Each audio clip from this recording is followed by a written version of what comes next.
Pun ketinggal, Bu.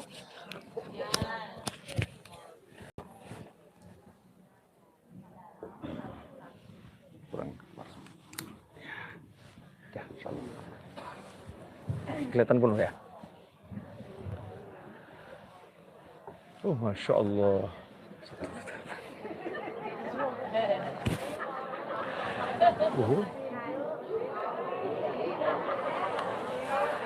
Bismillahirrahmanirrahim. Nyopir kula. Dereng unjuk. Nyopir piyambak pun biasa.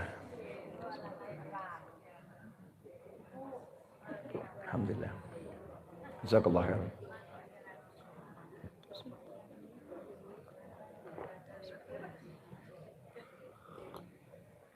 Masya Allah, ni'mah.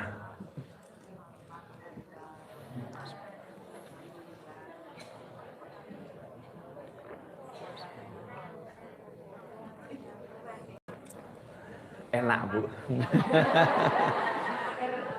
Seger. Alhamdulillah.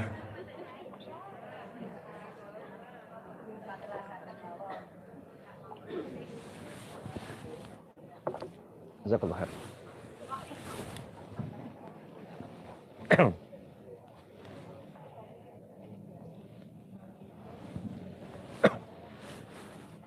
La haula wala quwwata illa billah.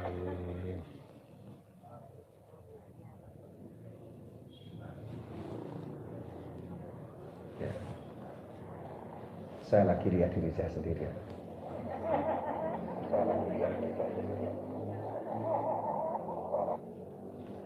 Alhamdulillah. Bismillahirrahmanirrahim. Alhamdulillahirabbil alamin. Allahumma shalli wa sallim ala sayyidina Muhammadin miftahi babi rahmatillah adada ma fi ilmillah salatan wa salaman daimain bidawami mulkillah wa ala alihi wa sahbihi. Allahumma shalli ala sayyidina Muhammadin salatan taftahu biha lana futuhal arifin wa tufaqihuna biha fid din wa ala alihi wa sahbihi. Assalamualaikum warahmatullahi wabarakatuh.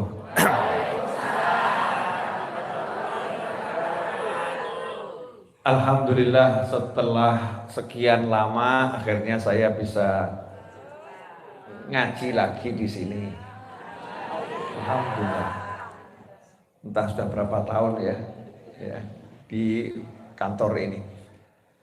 Judul ceramah malam hari ini tadi saya tulis di sini karena saya nggak pernah tahu mau ceramah apa. Tadi ngarang judul ngawur. Pasti berhasil. Maksudnya saya ngomong sama diri saya sendiri, pasti berhasil itu. Jadi tak tulis itu jadi judul ceramah. Pasti berhasil. Gimana caranya biar pasti berhasil? Nah, insya Allah kita akan bahas pasti berhasil. Insya Allah. Bapak Ibu sekalian yang dimuliakan Allah Ta'ala, pemirsa dimanapun Anda berada, sekarang saya lagi ada di Magetan. Mungkin ada yang nanya, ya lagi di Magetan tapi sumuk. Biasanya kan adem, tapi saya kesumuan. Kenapa kesumuan? Karena saya nyopir dari Solo sampai Magetan, turun langsung ceramah. Walaupun tadi jendela saya buka mulai dari Tawangmangu, ya tetap sumuk ya, tetap sumuk. Buat yang nggak paham bahasa Jawa, sumuk itu gerah, kegerahan, kepanasan. Itu namanya sumuk. Ikhwani rahimakumullah. Orang hidup itu kalau udah nggak punya cita-cita, cepet mati. Maksudnya cepet mati bagaimana? Walaupun hidup tapi mati gitu ya. Ngelamun, ya tidur, ngelamun, tidur karena nggak punya cita-cita. Tapi kalau orang punya cita-cita, itu walaupun mati tetap hidup. Contoh, Mbah Hasyim Asy'ari rahimahullah sudah meninggal dunia, tapi hidup atau enggak hidup? Hidup, karena beliau punya cita-cita. Nah, para pahlawan yang sudah meninggal dunia itu. Sudah meninggal orangnya, tapi hidup karena punya cita-cita.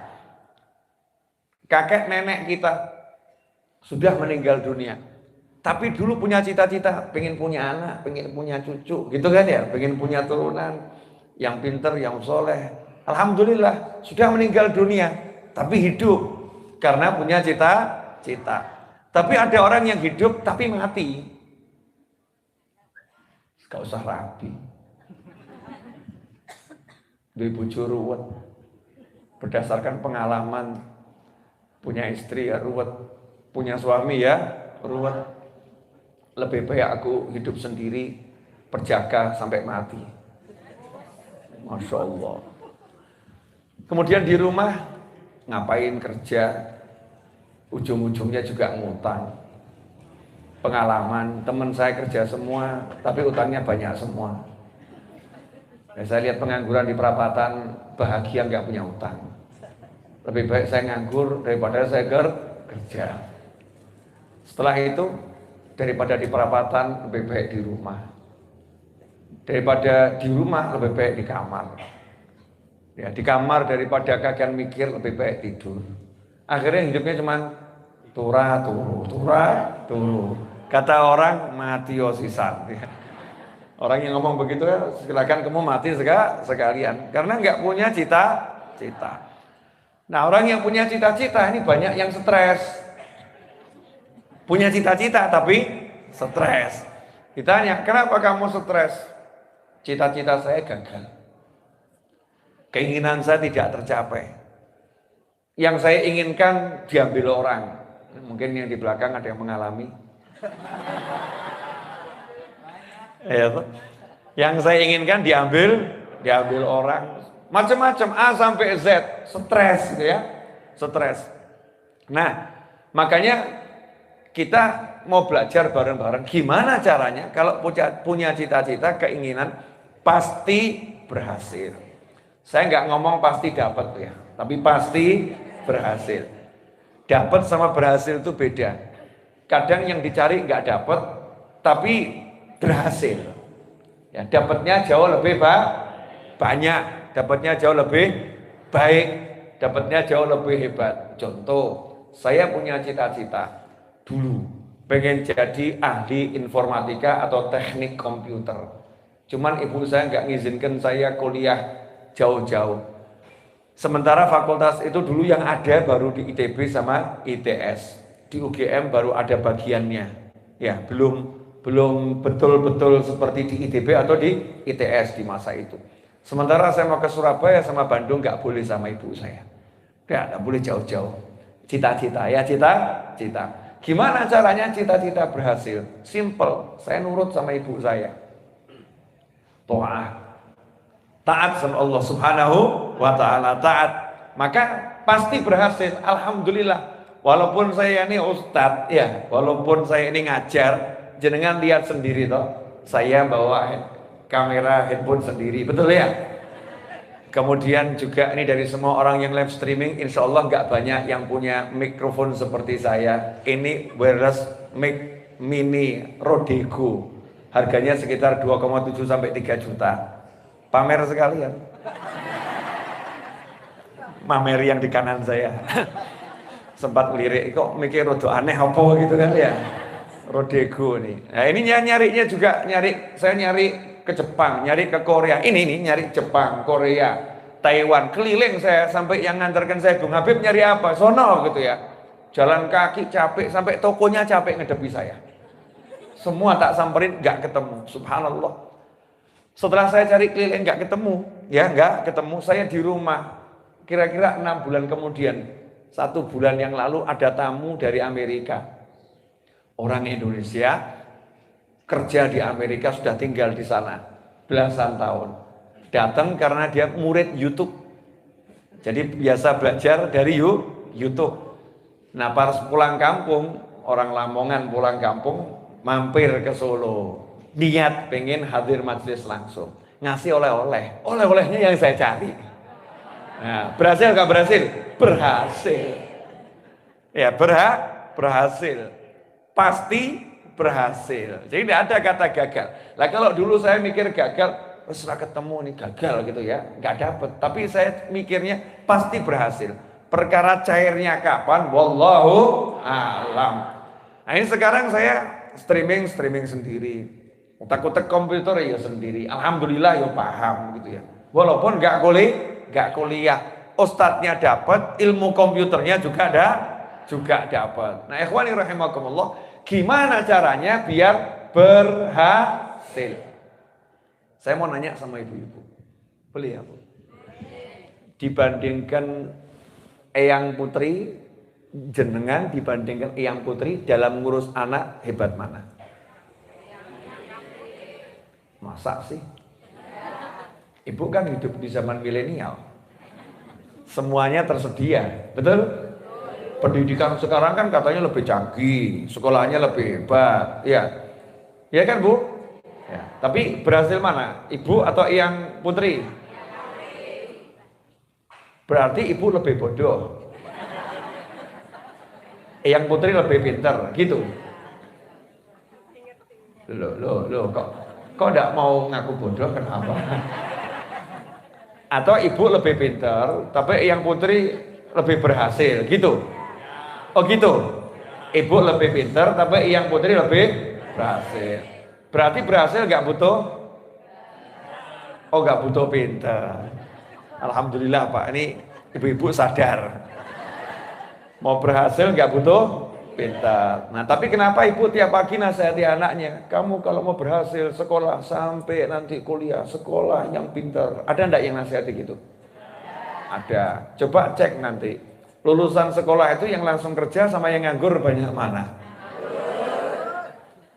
Saya belum pernah survei loh ya. Nggak tahu saya. Ibu-ibu, bapak-bapak berpikir lebih banyak yang nganggur.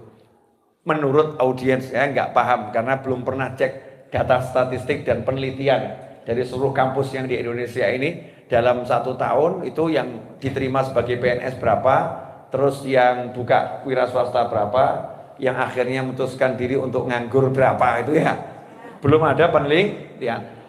Tapi banyak orang yang nggak sempat sekolah itu berhasil, betul ya? Karena apa? Nggak sekolah tapi langsung kerja. Makanya nanti kalau saya jadi presiden tahun 4000 Masehi, saya akan mengalahkan semua menteri dalam merombak sistem pendidikan. Ya, saya akan kalahkan semua menteri. Presiden masuk kalah sampai menteri. Ya, saya akan kalahkan semua menteri dalam merombak sistem pendidikan. Apa itu? Nanti sekolah sambil kerja. Zaman saya seperti itu. Tahun 4000 Masehi, presidennya mewajibkan itu SMP, SMA, itu siswanya wajib punya pekerjaan. Gak punya pekerjaan, saya pecat dari Indonesia. Maksudnya gimana? Ini logis loh ya, sabar, ini belum ceramah, baru mau kodimah. Logisnya begini, Bu, jadi orang kalau sekolah, nanti kan ngomong gini, nanti selesai kuliah, saya akan bekerja, betul? Selesai kuliah, saya akan bekerja. Coba dicek, TK 2 tahun, masuk TK umur 4 tahun, iya, 6 tahun, SD 7 tahun, 6 tahun. Nah itu 7 tambah 6, 13 tahun. SMP, SMA 6 tahun, 23 tahun. Kuliah 4 tahun. Coba diulangi nih. 4 ditambah 6, 10. Ya 10. 10 ditambah 6, 16. 16 ditambah 4, 20 tahun. Itu kalau lancar. Pakai nunggak-nunggak ya. Skripsi gagal ya. 21, 22 tahun. Jadi nanti kurang lebih umur 21, 22 tahun baru bekerja. Sugih kapan? Kayaknya kapan? Kalau umur 21, 22 baru bekerja, kayaknya kapan? Saya sebagai calon presiden udah memikirkan rakyat saya umur 21 tahun, 22 tahun harus sudah kaya, bukan mulai bekerja. Masuk akal ya ini? Masuk akal toh? Saya kan sebagai kepala negara harus memikirkan sebuah sistem yang secara global agar siapapun yang hidup di negara saya umur 20 tahun sudah kaya. Jadi bukan judulnya mengentaskan kemiskinan, tapi apa? Menciptakan kekayaan. keren juga nih calon presiden ya. NU gitu loh, ya kan? Warga NU tuh ya, kalau jadi calon presiden kan punya pemikiran yang cemerlang. Bu, nah kenapa sekarang baru nunggu selesai kuliah, baru bekerja? Sementara Kanjeng Nabi Muhammad SAW umur 4 tahun sudah bekerja, jadi pengembala kambing. 5 tahun, 6 tahun sudah bekerja, jadi pengembala kambing. Bahkan salah satu cucunya Mbah Hasyim Asy'ari rahimahullah, ya, itu dalam kitab Irsyadul Mukminin yang ada di Irsyadus Sari, kumpulan kitabnya Mbah Hasyim itu ya.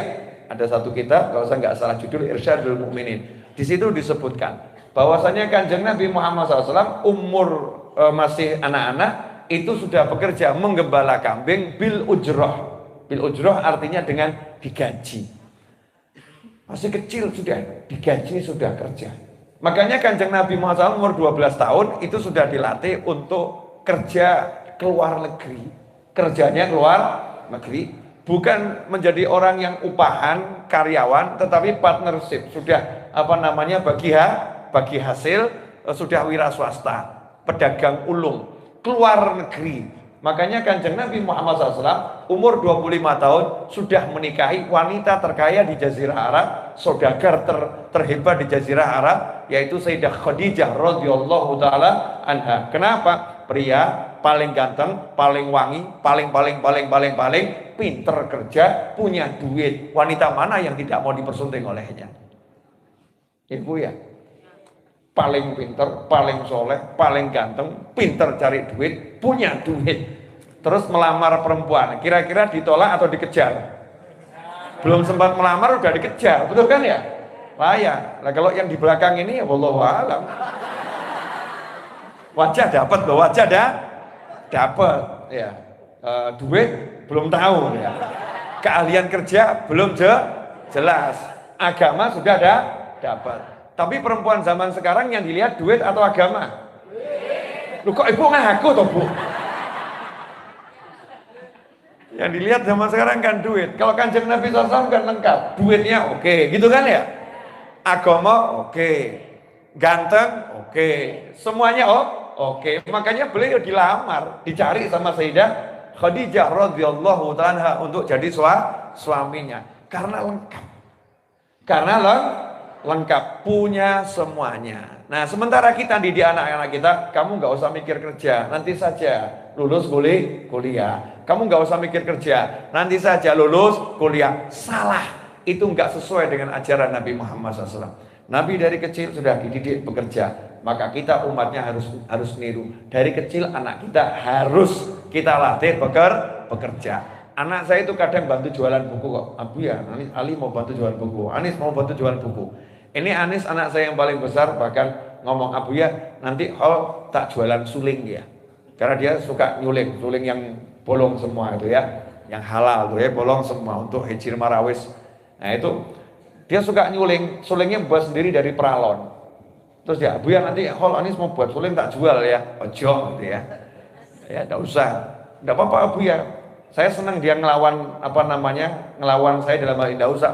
Enggak apa-apa Bu ya, yang mau beli siapa? Ya nanti enggak tahu. Nanti enggak tahu. Jualnya di mana? Ya di depan situ. Apa ada yang mau beli? Sengaja saya pancing terus ya itu. Ya enggak apa-apa, pokoknya jualan dulu Abu ya ini.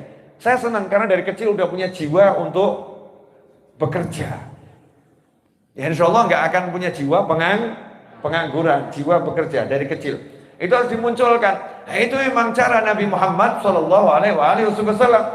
Nah sayangnya yang pakai sekarang ini bukan orang Islam ini. Yang dari kecil untuk kerja ini bukan orang Islam. Ada orang-orang yang non Muslim itu punya anaknya pulang sekolah suruh jaga toko, betul. Pulang sekolah suruh ngewangi ibunya, nggak megang kasir, ngambilkan barang, ngambilkan ini ya. Nanti waktunya malam, waktunya belajar ya belajar. Pulang sekolah jaga toko.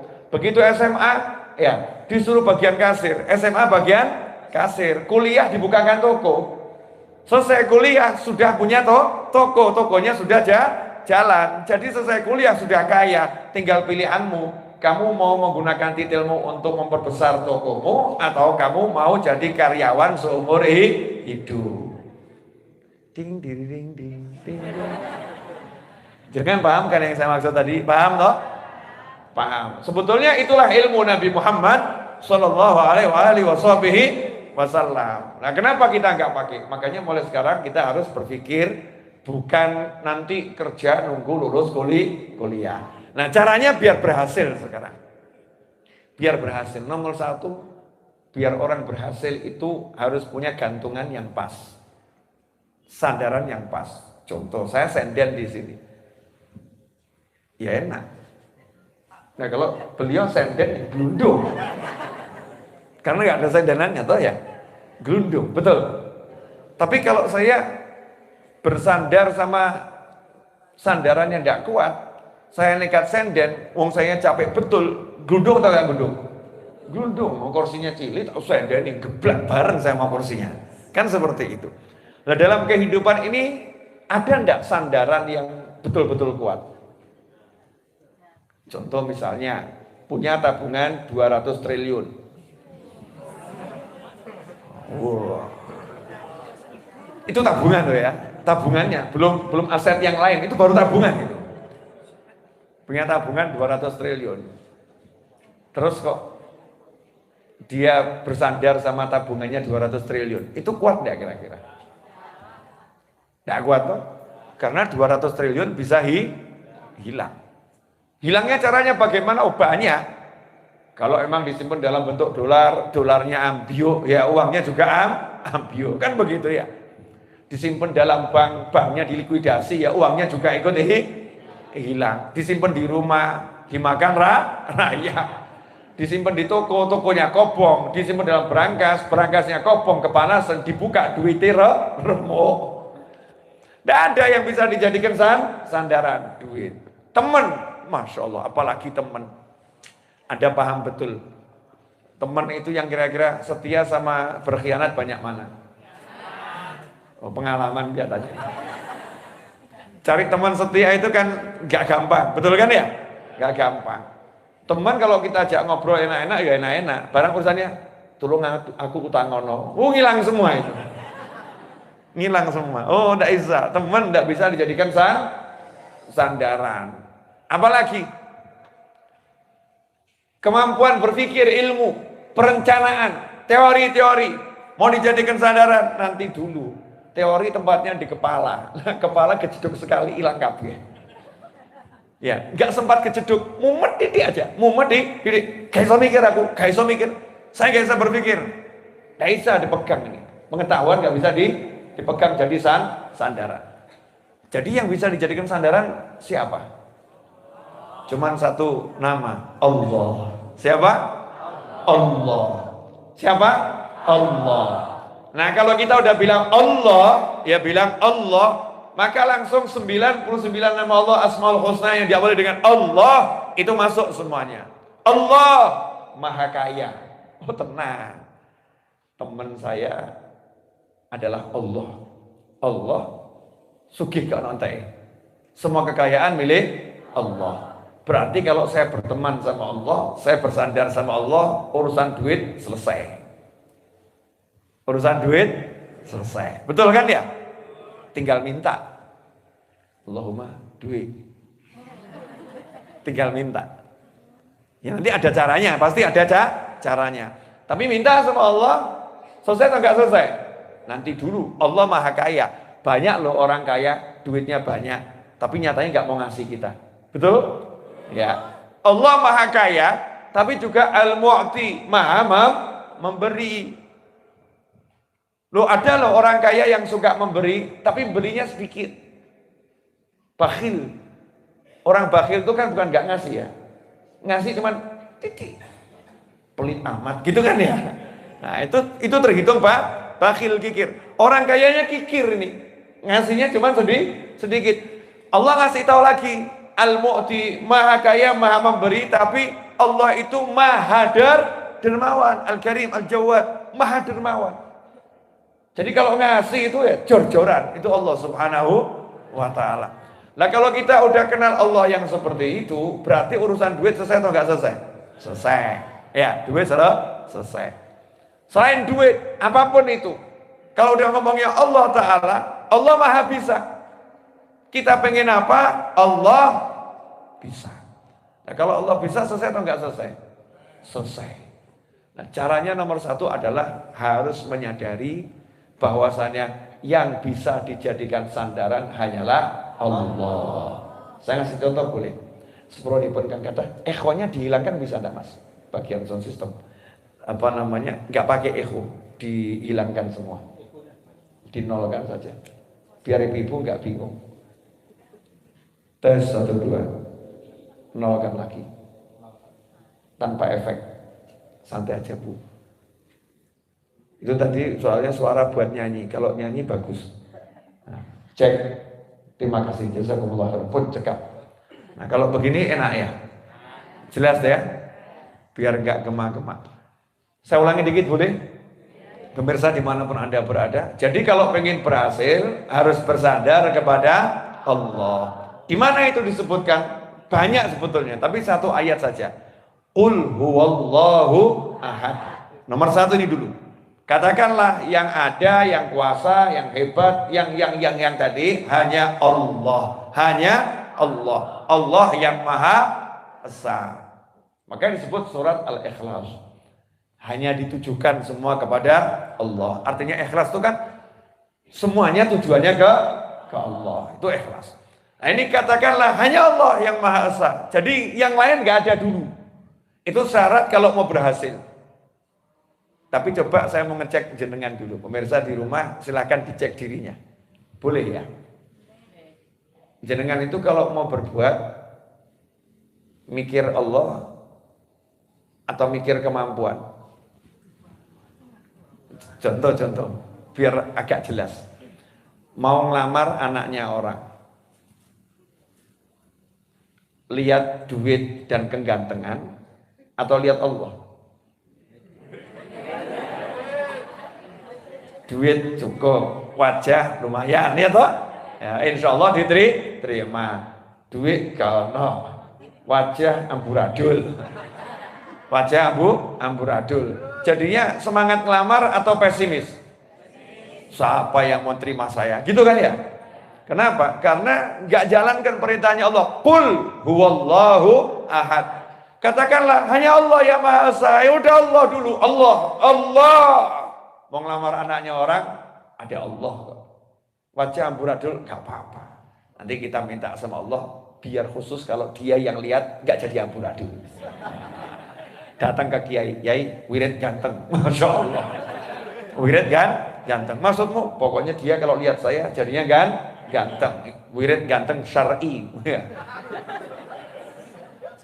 Akhirnya sama kiainya dikasih lagunya Nisa Sabian. Ya Jamalu gitu ya.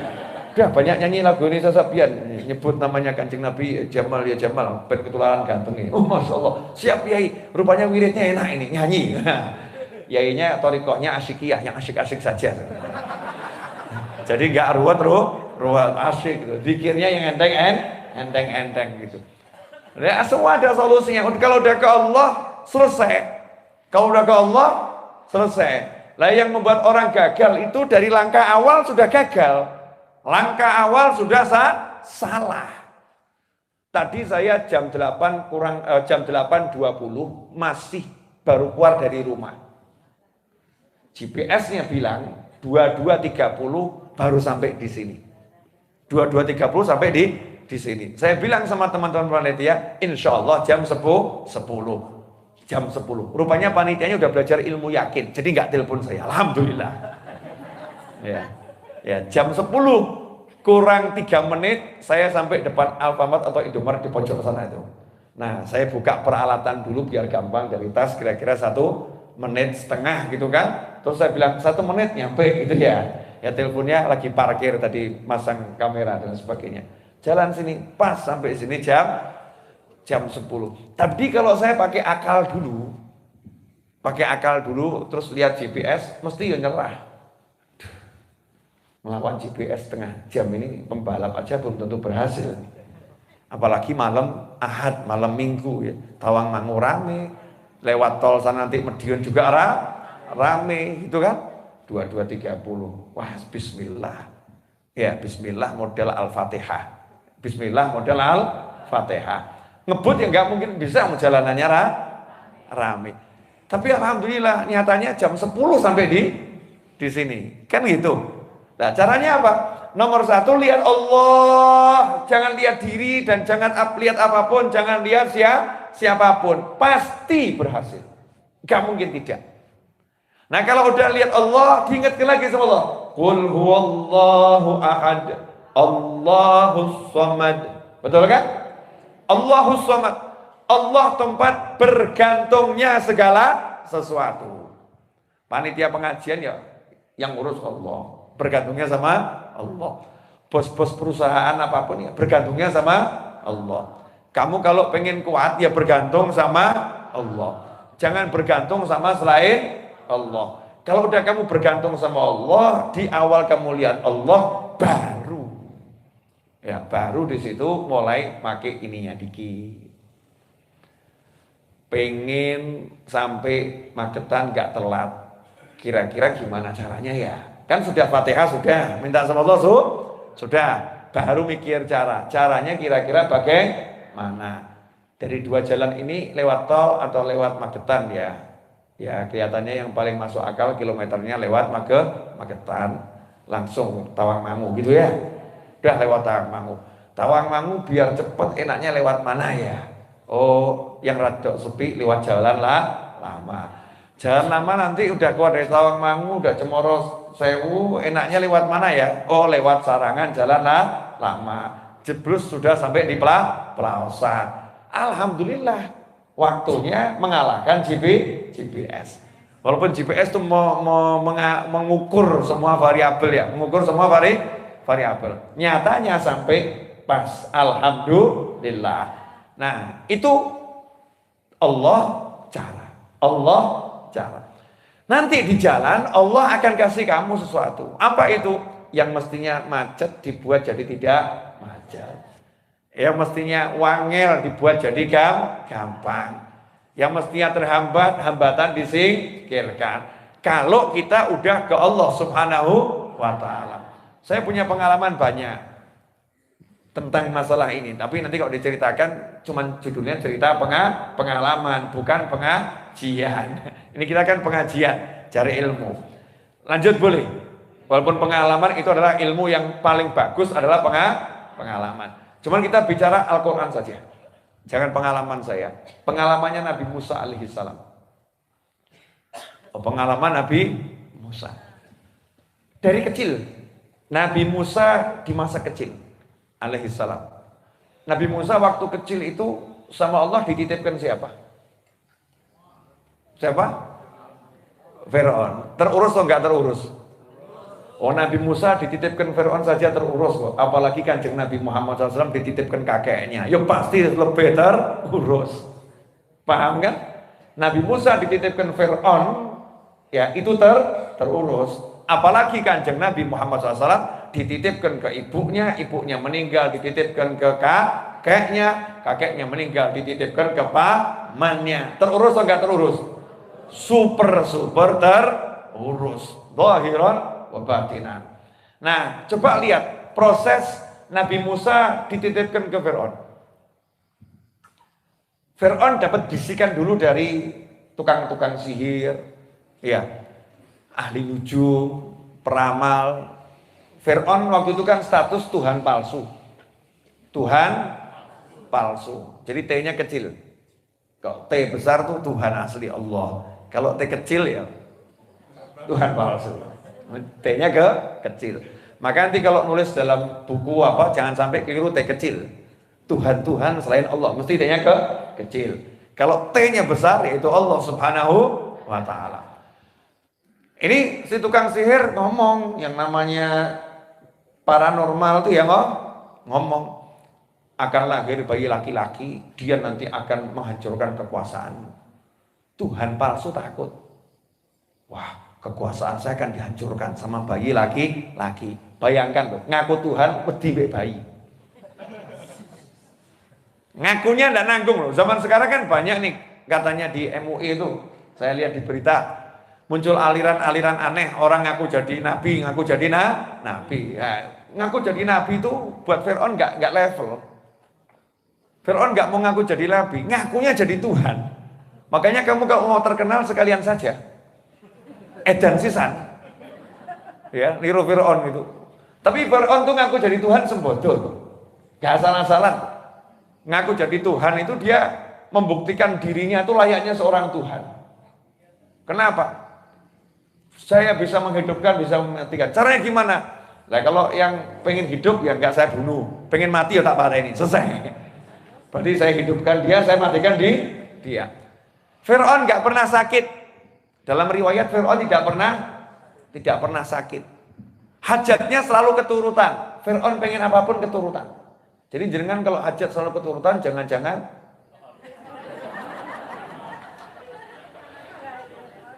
yo gak ngono. Enggak seperti itu. Fir'aun hajatnya selalu keturutan. Dalam kitab disebutkan, kenapa Fir'aun hajatnya keturutan? Karena Fir'aun kalau pengen hajat, masuk ruang khusus, punya kamar kholwat, ruang uzlah. Lah kita ini muslim, ya muslimah, mukminah. Rumah saja musola nggak punya. Dapur punya, toilet banyak. Ada kan kamar mandi? Ada tempat buat buang itu ada ya. Buat ngolah makan ada. Buat nonton TV ada. Bapak-bapak bahkan punya spot khusus buat ngerokok. Betul kan ya? Ada tempat untuk ngerokok, ngopi, baca buku atau apa? Ada. Terima tamu? Ada. Ngadep Allah? Mana? Nyampur gak khusus, betul kan ya? Nyampur kadang di kamar, kadang di ruang tamu, kadang di gitu kan ya? Gak bangun khusus ruang untuk ngadep Allah Subhanahu wa ta'ala. Masjid ya kok diparani, omong ya gak duit gitu kan? Gak ada. Fir'aun punya, lo keren Fir'aun ya. Ruang khusus buat khalwat. Jadi Fir'aun tuh kalau udah butuh, ada hajat, masuk kamar. Kamarnya itu tidak dikasih granit, tidak dikasih keramik. Asli pasir. Terus Fir'aun seperti ayam sama kucing. Kucing itu kalau mandi kan gludung-gludung gitu ya dulu. Nah ini Fir'aun gludung-gludung di pasir. Manggil Tuhan yang asli. Tuhan tolong beri saya ini. Gludung-gludung. Ngemis sama Tuhan. Dikasih sama Allah Subhanahu wa ta'ala. Lah yang ngaku Tuhan aja dikasih. Masa kamu yang iman sama Tuhan gak dikasih? Saya iman sama Tuhan masa gak dikasih? Wah iblis saja tuh yang nentang Tuhan dikasih. Iblis nentang Allah. Iblis tuh kan nentang Allah. Lo keren lo iblis tuh. Yakinnya sama Allah. Jenengan kalah. Kok gak terima? Maaf. Iblis itu yakinnya sama Allah luar biasa. Masa ada habis dimarahin sama Allah berani minta? Pergi kamu dari rahmatku. Kamu saya usir dari rahmatku. Mal'un, terlaknat kamu. Gak bisa masuk surga lagi. Ya, dimarah nih, Allah lagi marah. Allah marah saja iblis berani minta kok. Ya Allah kalau begitu tolong siksa saya ditunda sampai hari kiamat tiba. Saya mau ajak-ajak yang lain masuk neraka. Gak enak masuk neraka sendiri. Masya Allah. Kondisi dimarahin Allah, iblis yakin kalau minta pasti dikasih. Lah kamu kondisi habis sholat, minta masih ragu, dikai-kai. Kabul enggak ya? Kabul atau tidak ya? Berarti hebat mana sama iblis? Pemirsa dimanapun Anda berada, mohon maaf. Ya mohon maaf, bukan maksudnya merendah-rendahkan kita. Cuman kan kita sudah belajar dari siapapun, betul ya? Dari iblis pun kita harus ngambil pelajaran. Pelajarannya apa? Dalam bab minta sama Allah. Iblis itu yakin pasti dikasih. Makanya ya kita harus yakin. Fir'aun yakin ya. Fir'aun juga dapat. Tapi Fir'aun takut. Takut semua yang dia dapat akan hilang. Fir'aun takut. Ya, Fir'aun takut apa yang dimiliki akan hilang. Fir'aun takut apa yang dia dapat akan hilang. Fir'aun takut kekuasaannya akan musnah. Maka kalau kamu, saya, kita takut kehilangan yang kita dapat, takut kehilangan yang kita miliki, berarti mirip. Kalau mukmin santai, inna lillahi wa inna ilaihi raji'un. Inna lillahi wa inna ilaihi raji'un. Sesungguhnya kami miliknya Allah. Dan sesungguhnya kepada Allah kami akan kembali. Jadi tenang, sebab gak masalah. Kayak Gus Dur gitu loh. Gus Dur tuh presiden dulu ya. Betul kan almarhum? Presiden. Beliau di apa itu istilahnya kalau di DPR MPR itu impeachment ya.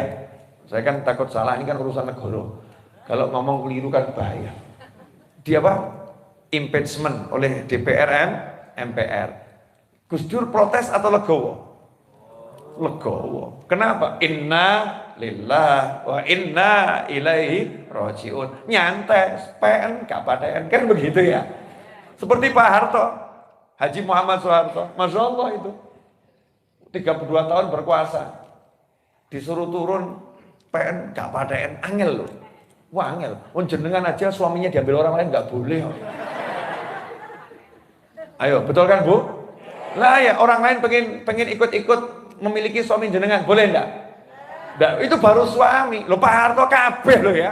32 tahun berkuasa, PN, gak paten ya. Kalimatnya kan gak paten sampai muncul Jawa aslinya. Presiden yang Jawa nih betul ya. Gak paten ya. Ambil ya gak paten. Itu saya cuma dengar dari Pak Harto. Dua presiden ini kok gampang ya ngecel PN gak paten. Gus Dur ya juga nyantai saja. Betul kan?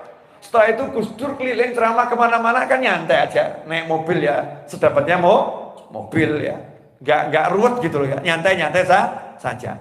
Nah kenapa bisa beliau-beliau seperti itu? Ya karena bukan Fir'aun. Nah, kalau Fir'aun ini wedi kehilangan. Jadi kalau ibu-ibu takut kehilangan, sifatnya loh ya, sifatnya punya sifat Fir'aun. Jangan sampai kita punya sifat Fir'aun. Jangan takut kehilangan. Orang yang takut kehilangan akan tersiksa. Kecuali satu, takut kehilangan iman. Itu harus.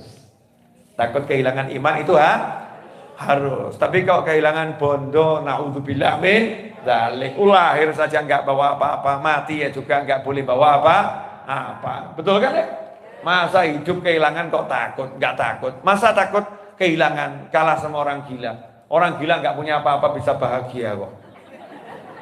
Kamu yang nggak gila nggak punya apa-apa kok jadi stres. Orang gila tuh nggak punya apa-apa di mana-mana bahagia, betul kan? Ketawa tersenyum. Makanya orang-orang gila tuh seneng sama saya. Kenapa? Saya pakai terus kata-kata orang gila ini untuk dakwah gitu kan, menyadarkan yang waras-waras. Masa kalah sama orang gila? Maaf Pak ya Pak. Sepuroni pun kan kata pemirsa dimanapun Anda berada. Nah ini menarik. Ternyata Fir'aun takut kehilangan yang dimiliki. Takut kehilangan yang dimiliki. Maka Fir'aun mengeluarkan apa itu? Instruksi Fir'aun. Fir'aun itu pasukannya gak nanggung-nanggung. Kerajaan terkuat saat itu. Senjata, kendaraan, pasukan, super-super elit, ahli nujum tingkat tinggi, ya, paranormal, tukang sihir, dukun yang bagian santet, lengkap semua itu. Punya semua Fir'aun. Kemudian mengeluarkan instruksi Fir'aun. Saya instruksikan agar dibuat pasukan yang elit, kemudian dibuat tim-tim khusus untuk mencari wanita-wanita yang lagi mengandung, kemudian didata tinggalnya di RT berapa, nomor rumahnya berapa, ya, terus kakaknya nomor berapa, kemudian di lock GPS-nya ya. Kalau perlu dipasang CCTV di kampung-kampungnya, kemudian rumahnya juga didata, diawasi, rumah wanita tersebut, gerak-geriknya jangan sampai lepas, jangan sampai lewat, begitu brojol, lahir laki-laki, eksekusi, pateni. Masya Allah. Lahir dia perempuan tadi, perempuannya nggak dibunuh, ditunggu dulu. Lanang, pateni. Instruksi Fir'aun. Ngeri atau nggak ngeri? Coba kalau ibu-ibu jadi wanita tinggal di zaman Fir'aun. Pengen hamil atau pengen gak hamil? Sojo meteng sik gitu kan ya. Kenapa? Wah medeni lahir lanang pateni repot ya. Bukan cuma dimatikan. Berarti kehidupanku setiap hari diawasi, aku disorot. Ya ada intelijen bagian hamil. Masya Allah. Intelijen bagian hamil metengnya kan disorot dengan kamera, gerak-geriknya dan lain sebagainya. Gak nyaman perempuan yang hidup saat itu. Tapi coba lihat caranya Allah Subhanahu wa ta'ala menyelesaikan masalah yang pelik ini. Karena Nabi Musa harus lahir, betul kan ya? Nabi Musa harus lahir. Dan lahir itu harus dari perempuan, kecuali Siti Hawa. Hanya Siti Hawa yang lahirnya dari laki-laki. Gandeng laki-laki nggak punya rahim ya. Ya keluarnya langsung dari dekat perutnya itu. Tulang rusuk itu maksudnya dari dekat perut, kata sebagian ahli tafsir, itu muncul seperti awalnya daging, besar, ya lepas kemudian dari Siti Hawa. Ada mengatakan seperti itu. Ada mengatakan tulang rusuk, memang tulang rusuknya dicabut satu, keluar dari Siti Hawa. Ada dua penafsiran. Tapi intinya betul-betul dari tubuhnya Nabi Adam alaihissalam. Nah ini Fir'aun mengeluarkan instruksi Fir'aun.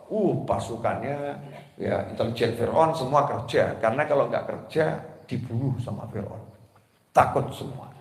Gimana cara Allah menyelamatkan Nabi Musa yang wajib lahir saat itu? Harus lahir. Caranya ternyata aneh. Gak masuk akal. Caranya gak masuk akal. Jelas ibunya diawasi. Ibunya jelas diawasi. Allah nggak berkata pada ibu Nabi Musa, hei ibu Musa, ini bayimu laki-laki. Tolong kamu segera pergi ke tengah hutan, bersembunyi di atas gunung, lahir di sana. Ya, kemudian besarkan anakmu, tinggalkan Mesir. Karena kalau tidak mati nanti bayimu. Itu paling masuk akal. Tapi perintah Allah yang seperti itu nanti beratkan ibunya Nabi Musa dan kurang keren. Kenapa? Masa Allah ngadepi Tuhan palsu seperti itu. Allah menunjukkan kekuatannya. Apa itu kekuatannya? Justru Allah suruh ibunya Nabi Musa begitu lahir langsung masuk ke dalam peti, ya hanyutkan di sungai. Bu, saya mau nanya, Bu. Bayi dimasukkan peti, dihanyutkan di sungai. Kemungkinan hidup sama mati besar mana? Mati lah. Yang besar aja kelelep, apalagi yang bayi. Hanyutkan ke sungai. Hanyutkan ke sungai. Di hari yang sama, di jam yang sama, istrinya Fir'aun yang nantinya akhirnya iman sama Allah Ta'ala mandi bersama dayang-dayang istana. Mandi. Bayi ini kecepatannya tinggi, Sungai Nil ya, kecepatannya tinggi. Tapi bayinya ini punya track GPS, Masya Allah, yang dia bisa nge-track dan nge-lock ya, lokasinya istri Firaun. Sehingga peti ini dengan sedemikian hebatnya bergerak dengan kecepatan tinggi, begitu mendekati istana melambat, rem, dan bahkan bisa belok kiri masuk istana. Keren bener ini ya. Masuk istana, dekati istri Firaun. Ini gimana caranya ini? Ini peti ini loh ya. Bayi yang dicari Firaun, bayi laki-laki, dibuka, peti dibuka.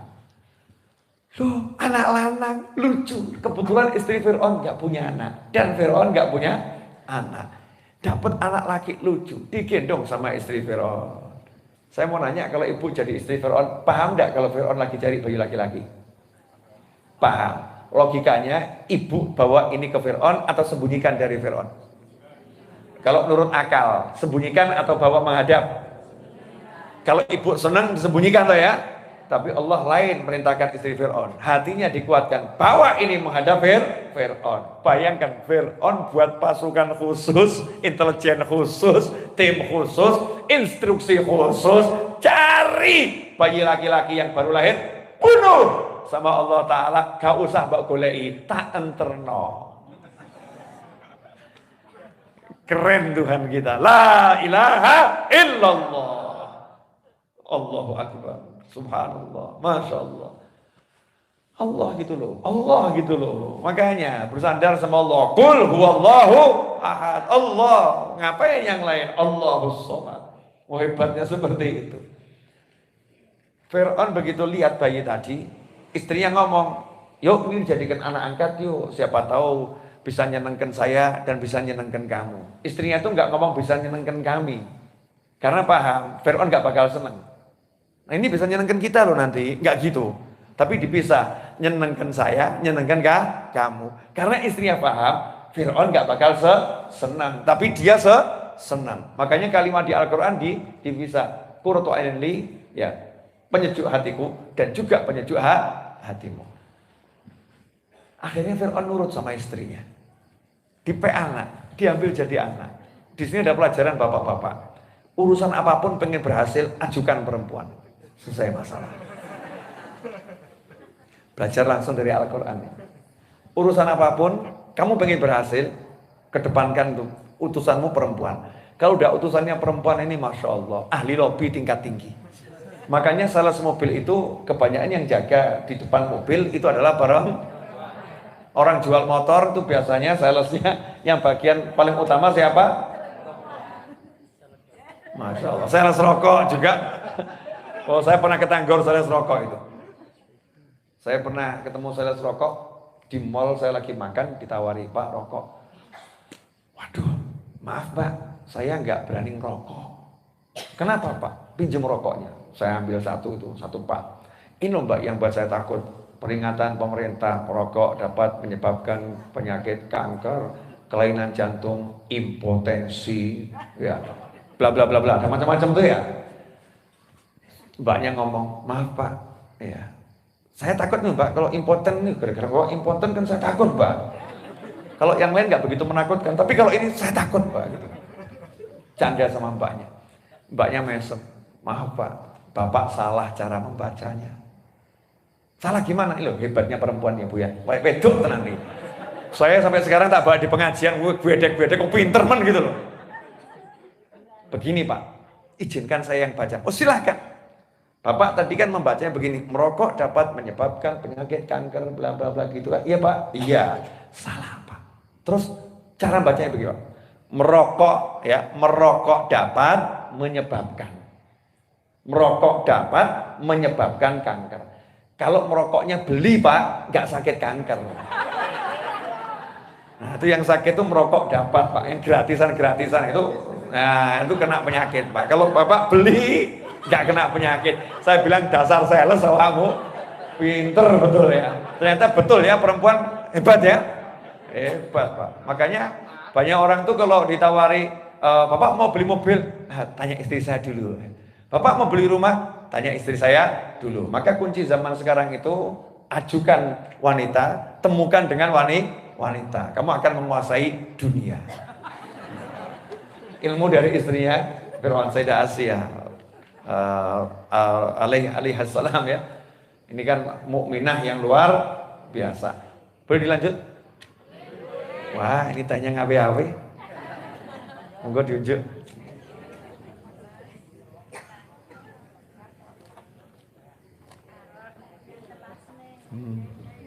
Alhamdulillah.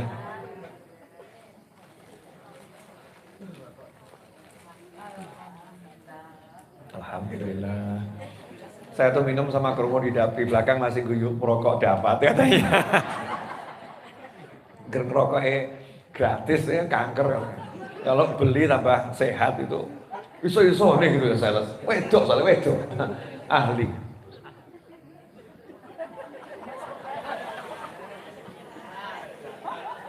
Alhamdulillah. Ya alhamdulillah saya bicara sudah kurang lebih 50 menit. Kurang lebih. Masalah lebihnya ya enggak apa-apa. Nah, kurang ya wajar. Judulnya kurang lebih. Kurang ajar. Kurang wajar. Bukan kurang ajar, kurang wajar. Lanjut. Ini lihat hebatnya Allah Ta'ala. Pertanyaan saya. Sampai hari ini Fir'aun berhasil membunuh bayi itu atau justru merawat bayi itu? Belum ada ya sejarah yang menulis Fir'aun membantai Nabi Musa di masa kecil. Ada enggak?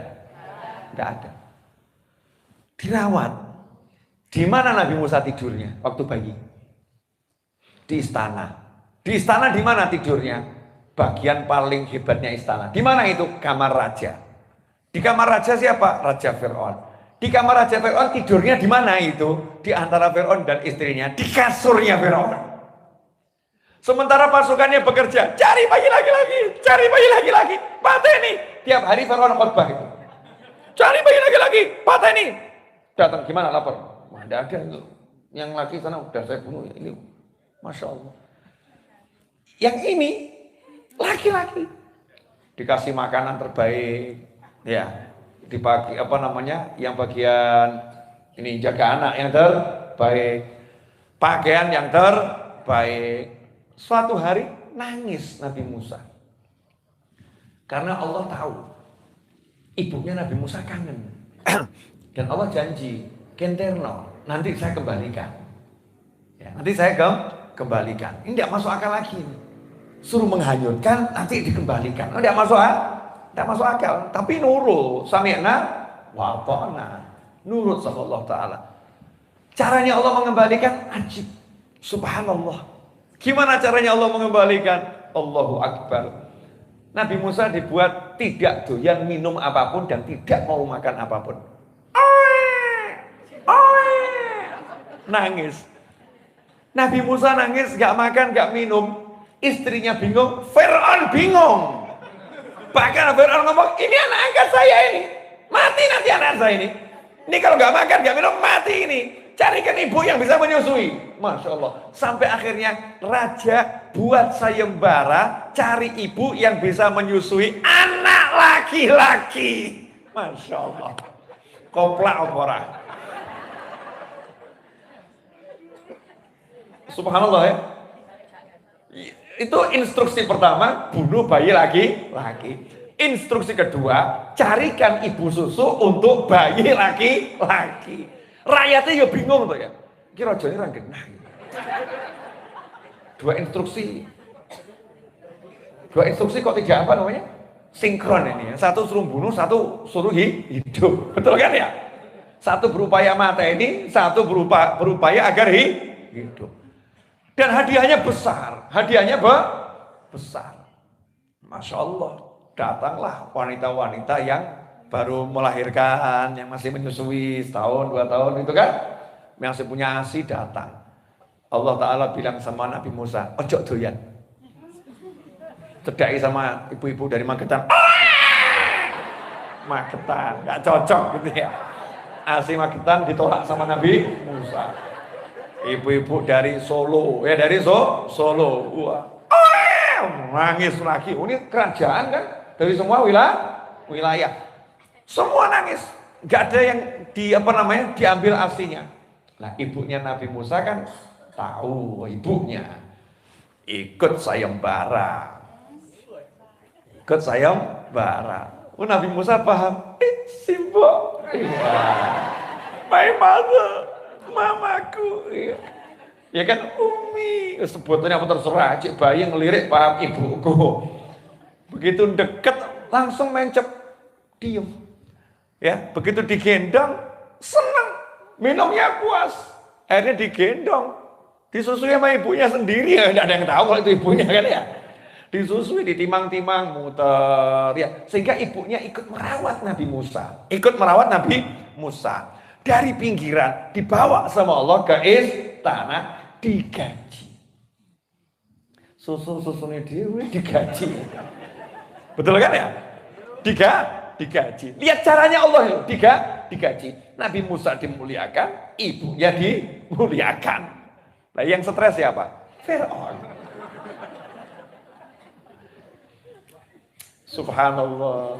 Jenengan udah lama kan nggak didongeng yang begini? Nah, saya juga lama nggak dongeng yang begini. Jadi saya ini lagi juga subhanallah saya sama sendiri aku ya luar biasa gitu ya. Malaikat jawab, ya sakit biyen jenenge Tuhan kok gak luar biasa. Allah itu ya luar biasa. Kamu saja yang lupa kalau punya Allah. Kamu lupa kalau punya Tuhan. Gak akan mikir, ya kan? Ini yang dilakukan Allah terhadap Fir'aun dengan Nabi Musa semua tidak masuk. Makanya kalau udah qul huwallahu ahad, Allah bilang Allahus samad. Kalau kamu udah pegang Allah, buang yang lain, itu terjemahannya gitu. Allahus samad, pegangannya hanya Allah. Kalau udah pegang Allah, buang duitmu, buang saldomu, buang temanmu, buang ilmumu, pegang Allah. Nanti Allah akan menyelesaikan caranya aneh. Gimana Bu? Paham enggak Bu? Bapak-bapak? Pemirsa? Kok jenengan yakin? Husnudzon ya. Karena ini gamblang ya. Gamblang. Nah, itu kisah Nabi Musa sama Fir'aun. Kalau saya panjangkan sampai khatam ya subuh nanti. Nah, yang hebat tuh Nabi Musa dididik sama semua orang pintar di kerajaannya Fir'aun. Betul kan? Ilmunya itu akhirnya dipakai untuk apa itu? Untuk mengalahkan Fir'aun. Tapi Fir'aun kalahnya bukan dengan ilmu. Kalahnya sama apa? Tongkat ketemu air. Tongkat ketemu air. Itu nanti aja. Itu kalau dibahas sekarang habis waktunya, ya. Saya nggak bisa melanjutkan keterangan pasti berhasil. Jadi kalau mau pasti berhasil, berpegang sama yang maha pasti. Berpegangan sama Allah Ta'ala. Nah, terus gimana caranya berpegang sama Allah? Gimana caranya berpegang sama Allah? Gimana caranya menuju Allah? Caranya nanya sama Rasulnya Allah, yaitu Kanjeng Nabi Muhammad Sallallahu Alaihi Wasallam. Tanya sama Rasulullah SAW. Contoh, bab apa? Misal babnya masalahnya cari duit susah, pengen punya duit banyak. Ada enggak yang pengen punya duit banyak? Oh banyak, gitu ya. Artinya hampir semua orang pengen punya duit banyak. Tapi yang pengen punya duit banyak, yang susah banyak enggak? Banyak. Ya, pengen punya duit banyak. Orangnya banyak. Yang pengen punya duit banyak, yang susah banyak. Betul. Sudah pengen punya duit banyak, enggak punya duit banyak, dan susahnya banyak. Ini kan kelas berat. Gini, kerja dari pagi sampai malam, pengen punya duit banyak. Ujung-ujungnya enggak punya duit. Akhirnya susah. Dan susahnya banyak. Susah banget gitu maksud saya. Sudah kerja keras, terus susah. Ini berarti kan kelas berat. Ada orang yang kerja keras, enggak punya duit, tapi enggak susah. Bahagia. Ya dia bahagia. Nyantai-nyantai saja. Nah, itu enggak masalah. Tapi ini banyak yang sekarang ini kerja keras, enggak punya duit, susahnya luar biasa. Nah, ini yang mau kita jabarkan malam hari ini, biar yang nonton, yang hadir, terutama yang bicara, hidupnya bahagia. Amin. Karena pasti berhasil, enggak mungkin gagal. Cuman ingat ya, tanpa batas waktu. Unlimited. Waktunya unlimited. Jangan dikasih deadline, batas waktu. Karena Nabi Musa itu baru berhasil, Fir'aun itu mati, ya. Nunggu 40 tahun setelah doanya Nabi Musa. Nunggu 40 tahun, hancurkan Fir'aun, itu Fir'aun baru mati.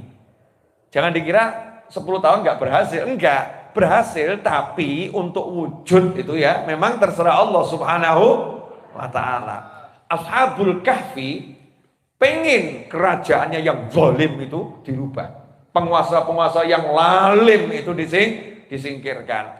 Tapi ya waktu Ashabul Kahfinya itu masih melek, ya masih melek, sama Allah belum diwujudkan. Untuk mewujudkan ditidurkan 309 tahun. Melek. Kerajaannya udah jadi kerajaan yang beriman sama Allah Subhanahu wa Ta'ala. Tapi Ashabul Kahfinya enggak kerosok, ya enggak merasa. Terasanya cuma sebentar. Padahal 309 tahun. Maka buat orang yang iman menunggu ratusan tahun, nanti Allah jadikan tidak berasa. Biar gak berasa caranya bagaimana? Untuk setiap orang Allah berlakunya beda-beda. Ashabul Kahfi dibuat 309 tahun tidur, melek urusan beres. Apakah jenengan mau ditidurkan melek urusan beres? Ternyata juga tidak mau. Betul kan ya? Pilih melek walaupun gak beres gitu kan? Pilih melek walaupun gak beres. Caranya Allah terserah. Nah, nanya sama Nabi Muhammad SAW. Contoh kasus, pengen punya duit banyak. Ya pengen punya duit banyak. Kerja itu gak usah dibahas. Kerja itu kan bukan untuk cari duit ya. Jangan salah, kerja itu ibadah. Kalau kamu punya istri, punya anak, kamu punya orang tua, kamu tidak mau bekerja dosa. Wajib ya bekerja, memberi nafkah. Gak dapat gak masalah. Tapi bekerjanya itu wajib untuk ngasih nafkah. Kalau kenyataan udah kerja nggak dapat, ya itu kan bagian dari rezeki, bagian nasib. Nggak dihukum karena yang seperti itu. Jadi kerja bukan untuk duit, kerja untuk ibadah. Makanya kalau kamu kerja untuk duit, langkah awal sudah salah. Maka tidak mungkin berhasil. Kalau lihat orang berhasil itu sudah gagal. Oke. Contoh kasus, pengen punya duit banyak. Saya nggak ngomong bekerja ya, pengen punya duit banyak. Datanglah seorang sahabat. Nah, makanya caranya nanya sama Nabi SAW. Nabi jawab, ada loh yang mirip kamu. Kan gitu nanti. Salah satu sahabatku datang. Ya Rasulullah, saya ini sudah kerja banting tulang, ngalor ngidul ngetan ngulon. Bahasa bebasnya ya, ngalor ngidul ngetan ngulon. Tapi kok ambyuk terus, jatuh terus. Jadi bukan lagi jatuh bangun, ya jatuh belum sempat bangun delosor belum sempat bangun nyungsep juga. Jadi bertubi-tubi gagal terus kalau urusan bisnis itu, nggak pernah berhasil gitu. Saya pekerja handal, artinya semangatnya luar biasa, gagal terus. Gimana ini ya Rasulullah? Kanjeng Nabi Muhammad SAW itu ya nyantai, nggak ngomong begini. Wah itu mungkin cat tokomu warnanya kurang jelas, ganti catnya. Mungkin iklannya kurang bagus, diiklankan. Atau itu karyawanmu tuh ada satu yang nggak ngerjekeni, pecat. Oh ya itu syaratnya kurang itu. Syarat yang bagaimana? Ya kamu ya harus ke tempatnya sana. Muter kliping 10 ya. Masya Allah, naudzubillah min dzalik. Ini orang sekarang kan mikirnya gitu kan ya. Oh ini strategi pemasaranmu kurang bagus.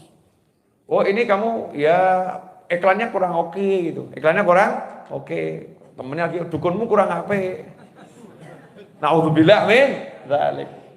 Bukan begitu yang diajarkan Nabi Muhammad SAW. Rasul nggak ngajarin begitu. Kenapa? Karena setiap orang yang mumet cari duit itu orang yang udah kerja mentok mumet. Betul atau betul? Betul kan ya? Mana ada pengangguran mumet? Mas nyantai, biasa. Namanya juga nganggur. Nyantai dia.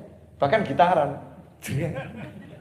Gitaran, ngerokok, pisang goreng, telo, bohong, kopi, enak apple. Ya, kenapa? Nunut pengajian NU, selesai. Asik gitu. Tapi orang yang cari duit itu kan kerja keras ya, keras, mentok. Makanya Nabi SAW nggak ngasih saran A sampai Z, enggak. Sarannya cuma satu. Kamu sudah ngamalkan tasbihnya malaikat belum? Yang dengan tasbih tersebut, seluruh makhluk itu dikasih rezeki Allah Ta'ala. Karena malaikat bertasbih dengan kalimat tersebut, berkat kalimat tersebut yang dibaca malaikat, maka seluruh makhluk diberi rezeki oleh Allah Subhanahu wa Ta'ala. Nah kamu udah ngamalkan itu belum? Sahabat dia nanya, yang mana ya Rasulullah? Habis azan subuh, ya sebelum sholat subuh, setelah sholat sunnah fajar, kamu baca subhanallah wa bihamdi subhanallahil azim astaghfirullah subhanallah wa bihamdi subhanallahil azim astaghfirullah subhanallah wa bihamdihi subhanallahil azim astaghfirullah. Baca kalimat itu 100 kali. Maka nanti rezeki akan mendatangimu dari segala arah. Bil makna ya, bahasa bebas terjemahan kurang lebih seperti itu. Sahabat terus nggak ngomong begini.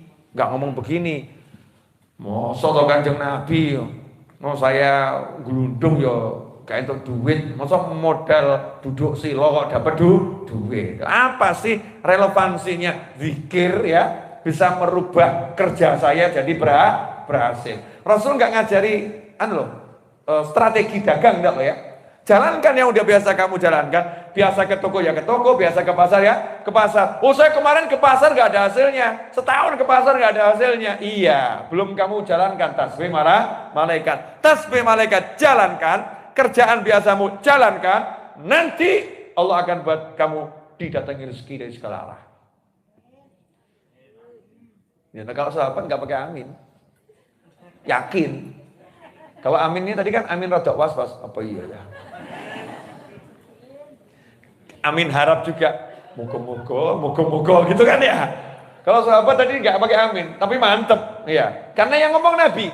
Kalau yang ngomong Nabi itu pernyataan, itu bukan doa. Jadi bukan bab amin, ini bab pernyataan. Pernyataan Nabi SAW, kamu yakini, kamu imani, atau kamu ragu.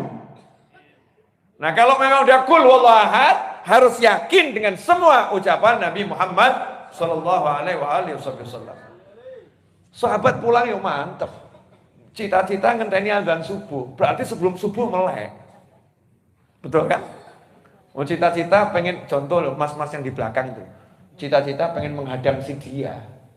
Ya, si dia biasa lewat situ jam 3. Oh, setengah 3 udah standby.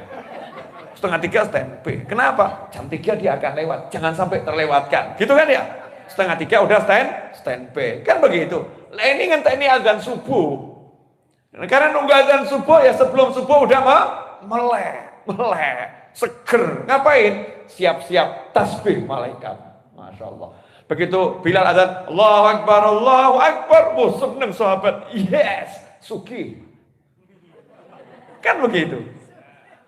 Udah mantap, suki aku. Duit akan mendatangiku. Sholat sunnah fajar 2 rakaat, duduk silo, gak kemerungsung. Orang zaman sekarang kemerungsung. Allahu Akbar, 5 menit kemudian komat. Azan subuh, 5 menit kemudian komat. Lah kapan sholat sunnah fajarnya? Kapan baca zikir dan wiridnya? Ujuk-ujuk sholat subuh. Akan kehilangan banyak sunnah Nabi Muhammad SAW. Kapan rebahannya? Sunnah Nabi hilang kabeh. Kero-kero kemerungsung dunia. Kayak ndang subuhannya cepet rampung, kayak ndang neng pasar. Subuhannya biar cepet selesai, kayak ndang turun. Nah, versi belakang ini. Ya kan? Ya karena kan biasa mungkin rebana sampai subuh-subuh. Wajar mas. Bolo-bolo. Ya. Ya, subuh ya, biar cepet rampung, biar bisa nganter anak sekolah, biar cepet bisa ke kantor. Urusannya kabeh duit. Padahal resepnya duit ada, kamu jangan tergesa-gesa sholat subuh. Tenang no pikirmu, Allahu Akbar, sholat sunnah fajar dulu. Sholat sunnah fajar 2 rakaat lebih baik daripada dunia dan segala isinya. Wes sugih to ya, ngungkuli dunia sak isine kok. Berarti sudah sugih. Setelah itu duduk, subhanallah bihamdi, subhanallahil azim, astagfirullah. Aja kemerungsung. Subhanallah. Sebenarnya mau coba. Jangan kemerungsung, dinikmati. Muji Allah, subhanallah bihamdih, subhanallahil azim, astagfirullah. Ya, Allah senang. Ini masuk dalam kelompok malaikat yang malaikatnya itu zikir, berkat zikir itu seluruh makhluk tak kasih rezeki. Berarti kalau seluruh makhluk tak kasih rezeki, masa ada yang zikiri nggak dikasih rezeki? Nyah, jatahmu blong. Asik. Paham enggak maksudnya? Subhanallah, sahabat yang meriwayatkan hadis ini ngomong, setelah saya lakukan itu, rezeki mendatangiku dari segala arah sampai tumpah-tumpah. Sehingga semua tetanggaku dapat bagian. Nah, ini tambahan syarat kedua. Syarat kedua apa? Zikir itu dibaca, nawaitu lomo, nawaitu dermawan. Jangan, nanti kalau aku sudah kaya, akan kutunjukkan sama dia. Ini niat ngenyek namanya nih ya. Niatnya jelek. Dia pojok sana gak pernah ngasih aku, maka aku tidak akan kasih dia. Biar tahu rasanya kalau gak dikasih seperti apa. Ya, walian biar tahu rasanya kalau dikasih banyak itu seperti apa. Nanti kalau dia kaya lagi biar jadi seperti kita. Niatnya lomo, niatnya punya untuk didum, punya untuk dibagi. Kemana? Tonggo, dulur, ya dibagi sekitar. Kalau niatnya begitu, zikir dijalankan, langsung gaspol rezekinya. Dari segala arah datang. Alhamdulillah. Ini contoh simpel, contoh sederhana, pasti berhasil. Kalau memang sudah pegangan ke Allah, buang cara dan pola pikir, yakini caranya Allah Subhanahu wa ta'ala. Jalankan yang bisa kamu jalankan. Terakhir, sabar toh Bu. Saya tadi waktu ngomong 50 menit, itu jam 10 kurang 4 menit. Sekarang udah Mau jam 11 kurang 4 menit. Sekarang udah jam 11 lewat 19 menit. Berarti kurang lebih saya ceramah sudah 1,5 jam kurang dikit. Kurang dikit ya. Nah yang terakhir itu belum selesai. Kalau udah selesai itu berakhir. Berakhir dan terakhir itu beda. Betul kan ya Pak ya? Kadang kan Bapak mengatakan, ini yang terakhir. Tapi rumah tangga sampai mati. Betul kan ya? Jadi terakhir itu bukan berakhir. Kalau berakhir ya berakhir. The end. Wassalam. Selesai. Terakhir Pak, terakhir. Bu, nanya Bu nih. Ibu termasuk yang dermawan atau yang pelit?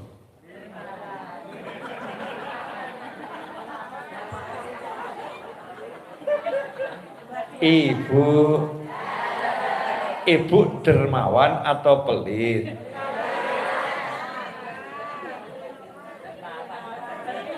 Saya mau nanya Bu, boleh nanya Bu? Kalau ibu misalnya punya teman belum menikah, ibu kesian enggak? Kesian. Kalau suami ibu tawarkan dia? Sebelum ibu menawarkan yang lain, ibu tawarkan suami ibu sendiri, berarti ibu dermawan atau pelit? Kalau ibu tawarkan suami ibu, di ojo khawatir, bojoku ki cik jatahe telu, siji nggo awakmu gitu. Ibu dermawan atau gila? Kata teman-teman ibu, edan iki, gitu kan ya? Kamu gila, bojo mbok tawar-tawarno ya. Kata teman ibu. Tapi kata bapak-bapak, itu orang gila atau dermawan, Pak? Oh. Ibu pilih mana? Ucapannya masyarakat atau ucapan suami? Alhamdulillah, tombol melek ya. Ini kan sudah hampir berakhir, di bagian akhir kan harus dibuat melek. Ya kalau tidak begini kan nanti jalan pulang kesandung gludung, naudzubillah min dzalik. Udah lanjut. Jadi resepnya biar berhasil itu kan bukan lihat dari satu sisi, harus belajar betul, betul. Caranya Allah itu dipelajari dengan betul. Jangan sampai caranya Allah nggak dipelajari dengan benar, akhirnya terus ngamuk. Aku selalu pengajian Habib, ya ini sholawat tak lakoni. Tapi nyatanya tetap warat. Insyaallah. Ada loh yang komentar begitu. Ada. Lemah-lemah iman. Yang lemah iman. Yang keluar dari agama juga ada. Apalagi cuman yang seperti itu. Nah kita harus lihatnya global. Semua. Ya, semua. Saya kasih contoh begini. Pak, boleh nanya Pak. Jujur ya Pak. Harus jujur loh tapi. Oke. Bu, saya mau nanya sama bapak-bapak. Nanti kalau bapak jawabannya salah, ibu salahkan. Kalau betul, ibu betulkan ya.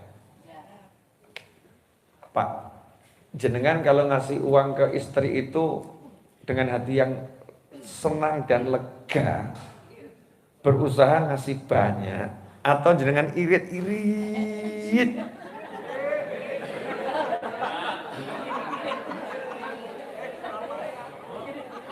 Yang mana Pak?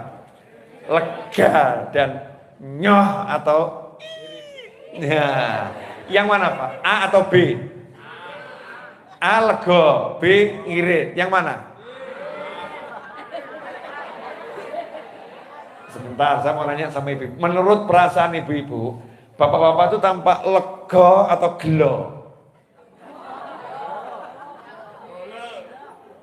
Beda tipis loh, lego atau gelo, getul, ngirit. Ya. Bapak cenderung ngirit? Ya wajar. Ini kan kita bicara bebas ya. Kalau Bapak ngirit wajar toh Pak ya? Wajar, kan yang dikasih kan banyak ya Pak ya. Yang dikasih banyak. Dan istri mungkin nggak paham kalau Bapak suka sedekah di sana-sana. Betul ya Pak? Iya. Bapak suka sedekah di sana-sana? Oh, suka Bu, sedekah. Ojo pikir aneh-aneh. Sukanya mikir aneh. Nah, ibu-ibu tuh sukanya mikir aneh-aneh. Nah, wajar kalau orang ngirit itu wajar. Tapi kalau rezekinya seret ya wajar. Kenapa? Rezeki itu berbanding lurus gitu ya, kurang lebih dengan pengeluaran. Kalau wadahnya kecil, ya yang ngasih ya gini. Contoh ya, ini kalau gelasnya segini, padahal panitia itu punya teh sejimpeng, punya teh satu ceret gitu kan ya, wadahnya segini. Saya mau nanya, ceretnya yang ditaruh di sini atau gelasnya yang ditaruh di sini?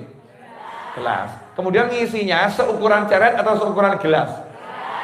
Oke, jadi kalau rezekimu seukuran gelas, yang salah siapa? Yang salah itu yang ngejok ceretnya itu, padahal dia punya satu ceret, ya? Atau kamu yang salah? Wadahnya cili. Berarti yang salah yang ngasih wadah, betul kan ya? Yang ngasih wadah. Maka ini yang ceretnya besar dan siap ngasih, siap nggak? Ngasih lomo, maha kaya, maha dermawan, mau ngasih. Lah kalau wadahmu kecil, dapatnya banyak atau sedikit? Sedikit. Berarti biar dapatnya banyak, caranya gimana? Wadahnya yang besar. Wadahnya besar, kalau penuh dikasih lagi enggak? Enggak bisa, nanti tumpah. Maka wadahnya besar, biar dijok terus, maka besar dan dikeluarkan. Betul? Maka Bapak, kalau pengen rezekinya grojok Pak, wadahnya jangan kecil.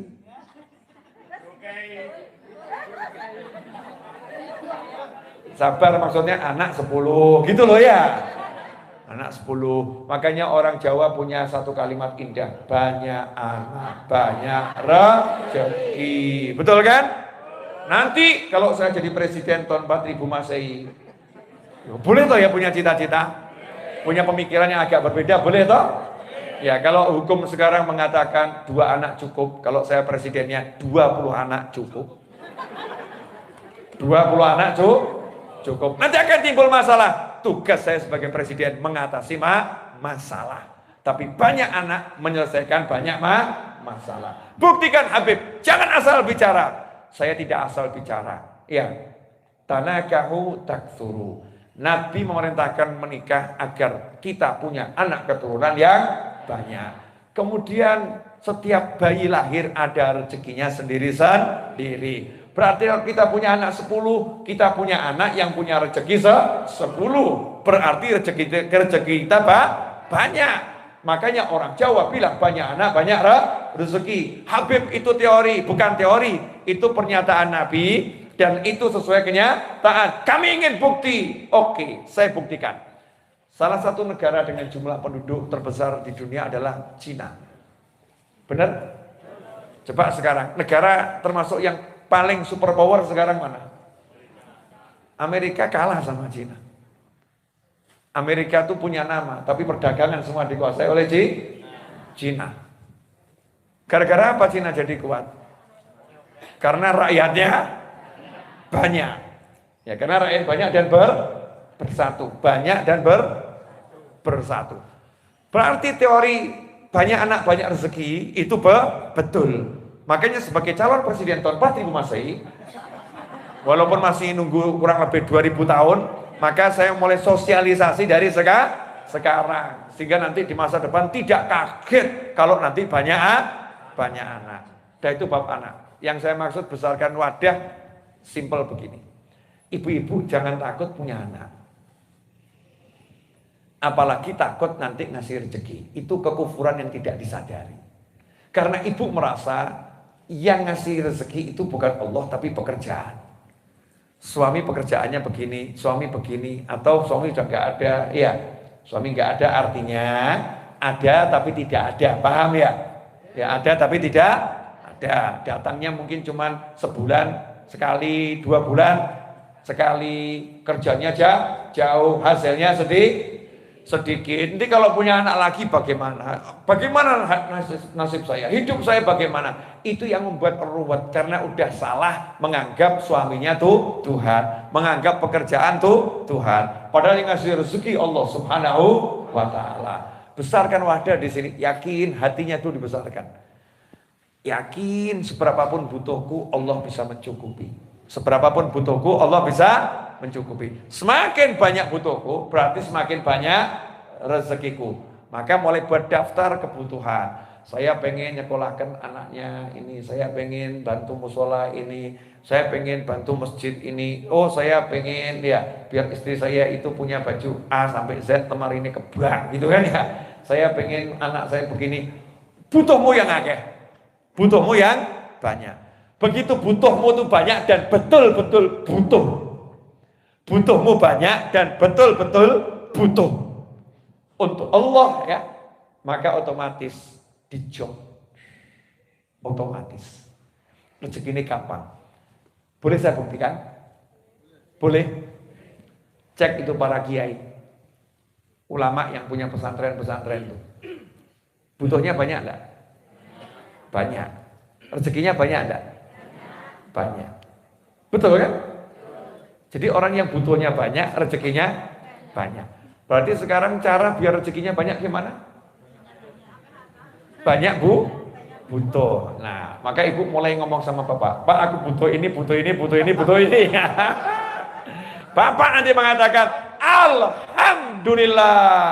Habis ngaji sampai bab novel bu, Alhamdulillah bu. Silakan ibu buat butuh. Ini tanda saya akan segera kaya. Lapor sama Allah, ya Allah, istri saya butuh A sampai Z. Terus niati betul, saya berniat akan mewujudkannya. Saya berniat akan memberikannya. Sebab butuhnya pas kabel ya. Ojo butuh aneh-aneh. Butuh-butuh yang gak jelas, coret. Ini butuhnya harus lillah wa fillah. Bener. Butuhnya karena Allah Subhanahu wa ta'ala. Subhanallah, begitu daftar butuh ini dibuat, dapat semuanya. Semuanya akan dapat. Caranya gimana? Tanya cara. Lah yang ngasih siapa? Nah, kalau yang ngasih Allah, caranya nanya ke siapa? Ke Allah, jangan nanya ke saya. Ya Allah, caranya gimana? Ya Allah yang jawab. Aku tidak akan memberikan rezeki kepada hambaku yang percaya sama aku. Jangan percaya enggak sama Allah? Percaya, minta enggak sama Allah? Minta karena apa? Percaya. Apa kata Allah buat orang yang percaya kepadanya? Aku tidak akan memberikan rezeki kepada orang-orang yang percaya kepadaku kecuali dengan cara yang tidak bisa mereka tebak dan pahami. Biar jadi kejutan, surprise, kaget, ujuk-ujuk, ono duit. Saya tadi kan hari Sabtu nih ya, gajian. Hari Jumat itu duitnya kurang. Nah, saya lagi duduk begini, saya buka tas saya, teriak, Alhamdulillah, saya lupa. Habis jualan buku punya duit, saya anggap duitnya sudah tak buat belanja tukang-tukang gitu ya. Jadi saya pikir tas itu nggak ada duitnya. Jadi waktu saya duduk tuh saya lupa, sudah nggak punya duit. Saya ambil tas mau ambil handphone. Nah begitu saya lihat di dalamnya ada duit, saya teriak Alhamdulillah. Ternyata duitnya belum habis. Nah itu kan saya terkejut tuh ya. Itu bahagia. Itu termasuk cara Allah memberi rezeki. Tapi itu kan duitnya ada. Tapi itu kan duitnya ada. Bagaimana kalau duitnya nggak ada? Pertanyaan saya. Sejak kapan duitnya Allah nggak ada?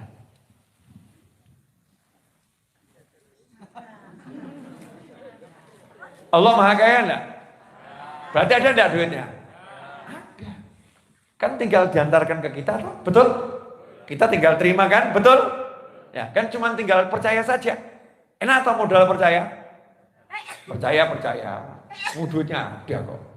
Tinggal nunggu tanggal pencairan. Nah, sambil menunggu pencairan, tambal ban. Nunggu pencairan, nandur di sawah. Nunggu pencairan, ikut pengajian. Nunggu pencairan, tasbih malaikat dibaca. Pencairannya, surprise, kejutan. Ya. Sifatnya kejutan. Dan betul-betul itu kejutan terus. Makanya orang beriman itu sering kejut. Kaget. Alhamdulillah. Ya, jadi Alhamdulillah, namanya kejutan kok. Nah, cuman kejutan itu kadang jalannya namanya kejutan ya. Enak atau enggak enak? Ya, seringkali kejutan itu jalannya nggak enak, ujung-ujungnya enak. Enaknya kan di ujung. Betul kan? Terakhir. Ojo mikir aneh-aneh tuh ya. Terakhir boleh. Ya. Terakhir dan berakhir. Lihat nih jamnya. 23. Enggak kroso ya. Jenengan enggak kroso. Saya kroso. Iya, sebentar lagi udah berganti hari ya. Saya nanti pagi insya Allah mau ceramah di Kendal. Terus malamnya di Kebumen. Terus lusa di Sukabumi. Ya, jalan-jalan terus. Enak toh? Enak. Senang-senang di sini, senang di sana, senang di mana-mana hatiku senang gitu ya. Sampai nggak sempat semiran. Jenggot belum disemir, ya, rambut belum disemir. Yang nonton di YouTube lihat Habib Novel kok kelihatan tua ya. Ya, pigmen rambut memang ke arah putih lebih cepat. Pigmen rambut ke arah putih lebih cepat. Tapi insya Allah nanti begitu disemir, insya Allah kalau panjang umur fitatillah, besok pagi jangan lihat syuting saya di YouTube ya. Cek yang belum subscribe channel YouTube saya segera subscribe ya. Habib Novel Alidrus ya, Habib Novel Alidrus subscribe. Nanti kalau ada siaran langsung kan ada notifikasi pemberitahuan Habib Novel lagi live. Nanti jangan lihat kaget, Habibnya kok jadi muda. Sebab saya cat coklat tua. Kalau hitam kan nggak boleh. Ya coklat tua, coklat tua sayanya jadi muda. Begitu mudah manusia itu berubah. Ya, makanya kamu jangan berpegang pada apa yang tampak di depan mata. Karena bisa jadi tampaknya tua ternyata muda seperti saya. Tampaknya tua ternyata muda. Ada yang tampaknya muda ternyata tua seperti bapak di sana. Guyon Pak, guyon. Nah, jelas semuanya. Terkejut. Contoh. Ini terakhir dan akan berakhir insyaallah. Yang sering saya sampaikan di pengajian. Ibu-ibu tak buat contoh boleh ya Bu? Jam 2 malam baru tidur. Digugah bojo. Disuruh buatkan kopi. Plus super mie. Enak atau sebel? Jujur. Bangunnya sama sebel atau sama semangat? Sebel ya.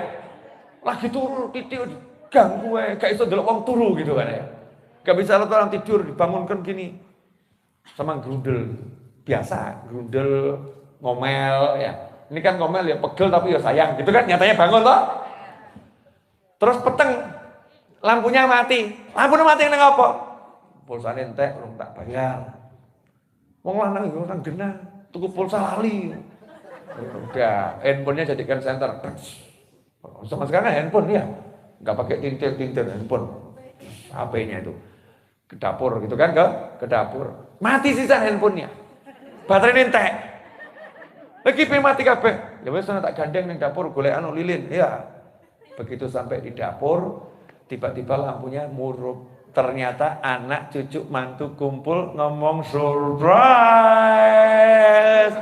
Eyang Putri selamat ulang tahun pernikahan yang ke-65. Masya Allah. Ini hadiah dari Eyang Kakung, gelang emas 3 kilo. Saya mau nanya, jenengan itu jadi ketawa nangis apa sebel? Ketawa nangis, betul kan ya? Nangis tapi bahagia. Tapi senang, betul kan? Bahagia. Cuman jalannya menuju bahagia tadi enak atau sebel tadi? Nah makanya kalau lagi lampu mati yang gak enak, jangan gerundel. Ujung-ujungnya bahagia. Mukmin tuh gitu, mukmin jenengan mukmin kan? Mukmin tuh sifat rezekinya surprise. Dan Allah tuh suka buat kejutan. Makanya jenengan diumut-umutno, ruwet-ruwetno gitu ya. Kalau yang beriman udah paham kuncinya. Paham Gusti paham. Kejutan toh ya Allah, kejutan paham. Ngerti ya Allah. Seneng toh hidupnya. Hidupnya bahagia. Suara saya udah protes. Tanda-tanda gerok mulai muncul. Jika Anda memaksa, memang betul-betul keterlaluan. Dan tidak punya perasaan. Padahal yang biasanya nggak punya perasaan tuh bapak-bapak. Tapi malam ini ibu-ibu magetan tampaknya memang nggak punya perasaan. Sama saya maksudnya, perasaannya sama suaminya. Kalau perasaannya sama saya kan bahaya ya Pak ya. Berikan perasaanmu untuk suamimu, jangan untuk orang lain. Ngeri.com. Ibu, melek. Mau pulang kok tambah merem begini repot. Dan insya Allah berkah manfaat ya. Nah yang pengen belajar lebih jauh, saya buat buku judulnya Telaah Hikmah 40 Hadis Arba'in Nawawiyah. Tapi itu satu jilid baru 20 hadis. Isinya dari kajian kitab Arba'in Nawawiyah ya. Tebal bukunya 240 halaman, ukurannya 14 x 21, harganya 100.000 kalau beli di sini. Kalau belinya online Jawa 120, luar Jawa 170.000. Hasil dari penjualan buku itu saya gunakan untuk membayar pelunasan tanah yang masih menyisakan hutang 3,6 M. Sidik toh? Sidik. Tadinya 7,7. Dari 7,7 dalam waktu 5 bulan tinggal 3,6, bangunannya sudah berdiri 4 lantai. Berarti cepat atau lambat? Cepat.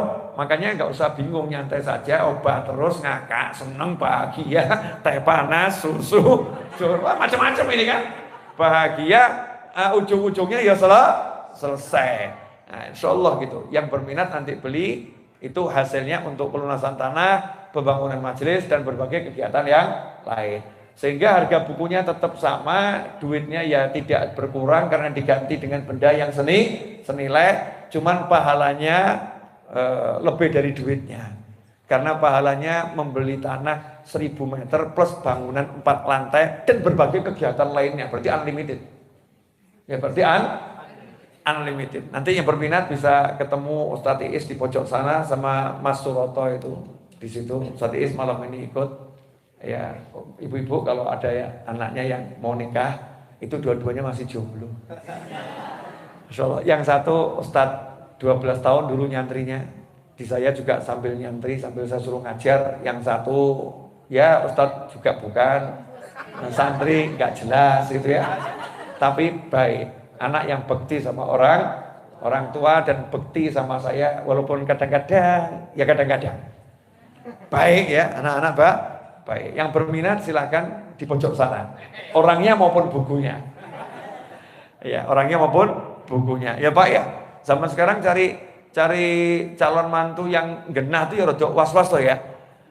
Ya rodok was-was. Kadang kelihatannya secara pendidikan genah, ternyata tingkah laku enggak genah.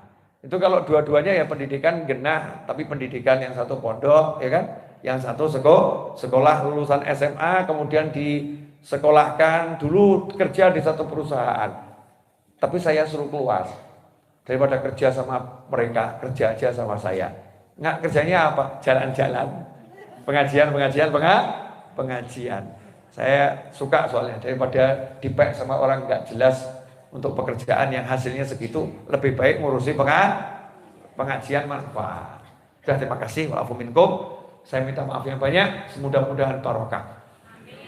Doanya satu. Wassallallahu ala sayyidina Muhammadin wa alihi wasallam walhamdulillahi rabbil alamin. Wassalamu alaikum warahmatullahi wabarakatuh. Alhamdulillah, terima kasih kami sampaikan kepada Bapak Petrus atas pembahasan itu. Ibu kita atas kembali yang manfaat di dunia wal akhirah. Amin Allahumma amin. Bapak Ibu hadirin jamaah rahimakumullah, monggo kita tutup majelis kita di wawasan Bapak hamdalah secara kan? Alhamdulillah. Akhir kalam wa taufiqil aqwamit. Assalamualaikum warahmatullahi wabarakatuh. Wa sallallahu Muhammad.